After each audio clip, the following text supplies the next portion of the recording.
Assalamualaikum warahmatullahi wabarakatuh. Perkenalkan, kami dari kelompok 8 yang beranggotakan saya sendiri, Ngafiatun Rasyana, NIM 19212121053. Yang kedua yaitu Hanifah Putri Al-Rufaidah dengan NIM 192121117. Dan yang ketiga yaitu Hovifah S dengan NIM 192121124. Kami akan mempresentasikan makalah kami yang berjudul Tata Cara Berperkara pada Badan Peradilan Agama atau Mahkamah Syariah. Poin pertama yaitu mengenai gambaran singkat hukum acara peradilan agama. Yang kedua lanjut mengenai gambaran singkat hukum acara peradilan agama. Pada Undang-Undang Dasar tahun 1945 disebutkan dalam bab 9 pasal 24 ayat 2 bahwa peradilan agama merupakan salah satu pemegang kekuasaan kehakiman. Peradilan agama adalah salah satu pelaksana kekuasaan kehakiman di Indonesia sesuai dengan ketentuan pasal 10 ayat 1 Undang-Undang Nomor 14 tahun 1970 yang telah diubah dengan Undang-Undang Nomor 35 tahun 1999 dan terakhir diganti dengan Undang-Undang Nomor 4 tahun 2004 tentang kekuasaan kehakiman. Sedangkan Undang-Undang Nomor 3 tahun 2006 tentang perubahan atas Undang-Undang Nomor 7 tahun 1989 dalam pasal 2 disebutkan bahwa peradilan agama adalah salah satu pelaku kekuasaan kehakiman bagi rakyat pencari keadilan yang beragama Islam mengenai perkara tertentu sebagaimana dimaksud dalam undang-undang ini. Maksudnya itu dalam undang-undang yang sebutkan tadi. Lalu pengertian hukum acara atau disebut dengan hukum formil itu bertujuan untuk menjamin ditaatinya hukum perdata material. Oleh karena itu, hukum acara menguat tentang cara bagaimana melaksanakan dan mempertahankan atau menegakkan kaidah-kaidah yang termuat dalam hukum perdata material.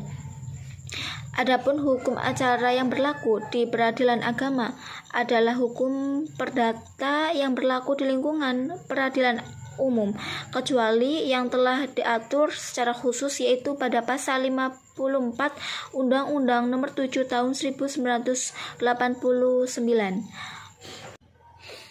Yang pertama yaitu sumber hukum acara peradilan agama. Adapun sumber utama hukum acara peradilan agama yang pertama itu ada HIR atau RBG, yang kedua yaitu Undang-Undang Nomor 14 tahun 1970 yang telah diganti dengan Undang-Undang Nomor 4 tahun 2004. Yang ketiga ada Undang-Undang Nomor 1 tahun 1974. Yang ketiga ada Undang-Undang Nomor 1 tahun 1974. Yang keempat ada Undang-Undang Nomor 14 tahun 1985 yang telah diubah dengan Undang-Undang Nomor 5 tahun 2004, dan masih banyak lagi. Kemudian mengenai sumber utama hukum material peradilan agama ialah yang pertama ada hukum Islam yang bersumber dari Al-Quran dan Hadis. Yang kedua ada Undang-Undang Nomor 1 tahun 1974. Yang ketiga ada Undang-Undang Nomor 7 tahun 1989. Dan yang keempat ada Peraturan Pemerintah Nomor 9 tahun 1974, dan masih banyak lagi, bisa dibaca di makalahnya. Kemudian yang kedua itu asas-asas hukum acara peradilan agama. Asas-asas hukum acara peradilan agama antara lain ada asas bebas merdeka. Dalam penjelasan pasal 1 Undang-Undang Nomor 4 Tahun 2004, ini menyebutkan kekuasaan kehakiman yang merdeka ini mengandung pengertian di dalamnya kekuasaan kehakiman yang bebas dari campur tangan pihak kekuasaan negara lainnya, dan kebebasan dari paksaan, direktiva atau rekomendasi yang datang dari pihak ekstrayudisial kecuali dalam hal yang diizinkan oleh undang-undang. Selanjutnya mengenai asas pelaksana kekuasaan kehakiman. Penyelenggara kekuasaan kehakiman dilakukan oleh sebuah Mahkamah Agung dan badan peradilan yang berada di bawahnya dalam lingkungan peradilan umum, lingkungan peradilan agama, lingkungan peradilan militer, lingkungan peradilan tata usaha negara, dan oleh sebuah mahkamah konstitusi. Kemudian mengenai asas ketuhanan.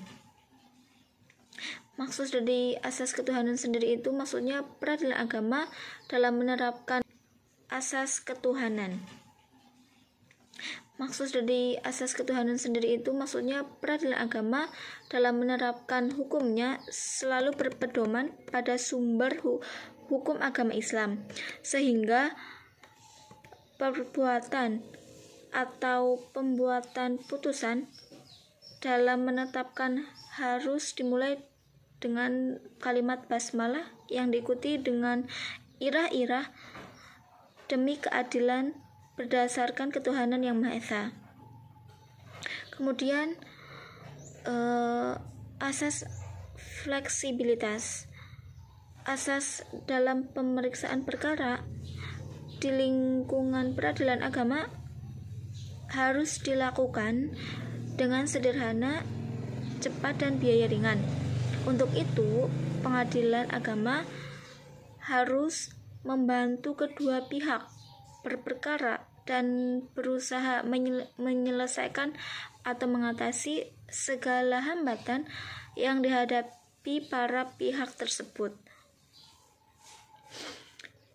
Selanjutnya, asas non-ekstrayudisial. Maksudnya itu dari asas tersebut bahwa segala campur tangan dalam urusan peradilan oleh pihak lain di luar kekuasaan kehakiman itu dilarang, kecuali dalam hal-hal sebagaimana disebut dalam Undang-Undang Dasar RI tahun 1945, sehingga setiap orang dengan sengaja melanggar peraturan sebagaimana disebut dimaksud itu akan dipidana. Kemudian mengenai asas personalita keislaman. Dari asas tersebut bahwa yang tunduk dan yang dapat ditundukkan kepada kekuasaan peradilan agama. Kemudian mengenai asas personalita keislaman. Dari asas tersebut bahwa yang tunduk dan yang dapat ditundukkan kepada kekuasaan peradilan agama hanya mereka yang mengaku dirinya beragama Islam. Dan masih banyak lagi mengenai asas-asas, bisa dibaca-baca kembali makalahnya. Kemudian selanjutnya akan dijelaskan oleh teman saya. B. Bentuk dan isi gugatan atau permohonan. Yang pertama, bentuk. Dalam HIR dikenal dua bentuk gugatan, yaitu gugatan lisan dan gugatan tertulis. Bentuk gugatan lisan terutama ditunjukkan bagi mereka yang buta huruf. Hal ini sepertinya ditentukan dalam pasal 120 HIR pasal 144 RBG. Bila mana penggugat buta huruf, maka surat gugatannya dapat dimasukkan dengan lisan kepada Ketua Pengadilan Negeri, yaitu mencatat gugatan atau menyuruh mencatatkannya. Namun meski penggugat dapat mengajukan gugatannya secara lisan, gugatan dalam bentuk tertulis pada umumnya lebih diutamakan. Yang kedua, isi gugatan. Isi gugatan sebagai berikut. Yang pertama, identitas para pihak dan kedudukannya dalam perkara. Yang kedua, posita atau position. Yang ketiga, petitum. Terus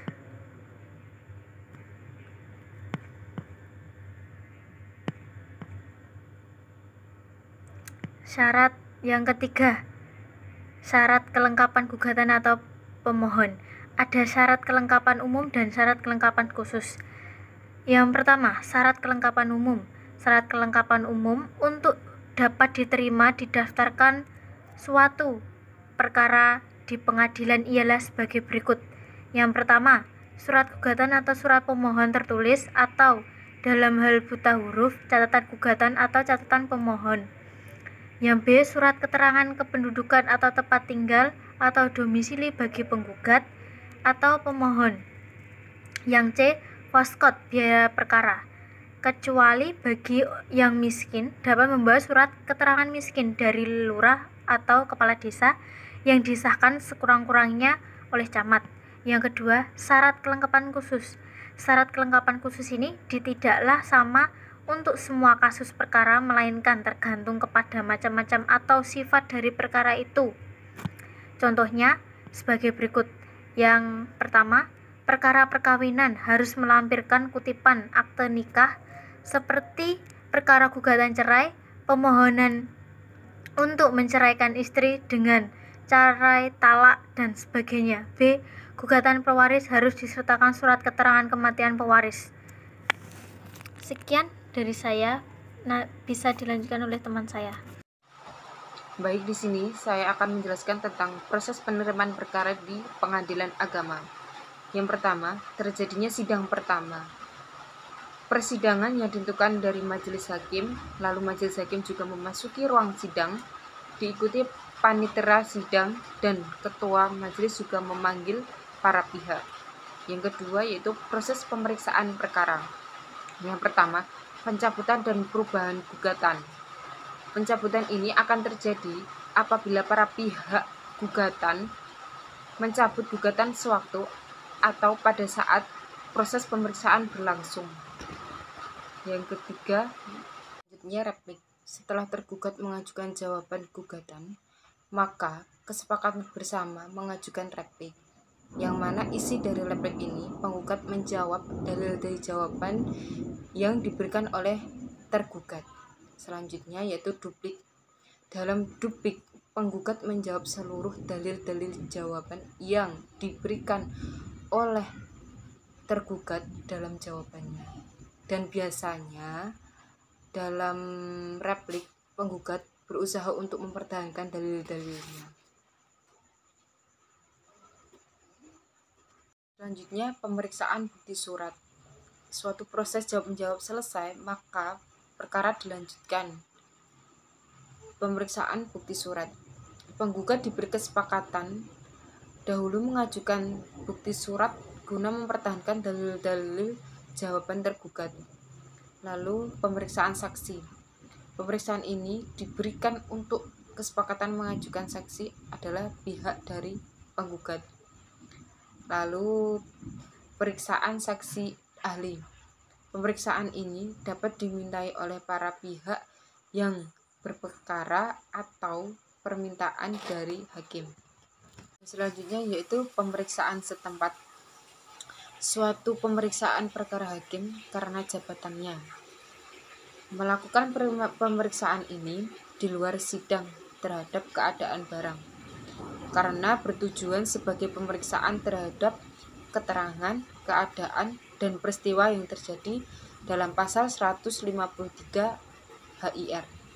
Lalu kesimpulan, semua proses sudah selesai, maka masing-masing pihak diberi kesepakatan untuk mengajukan kesimpulan yang bersifat tidak wajib.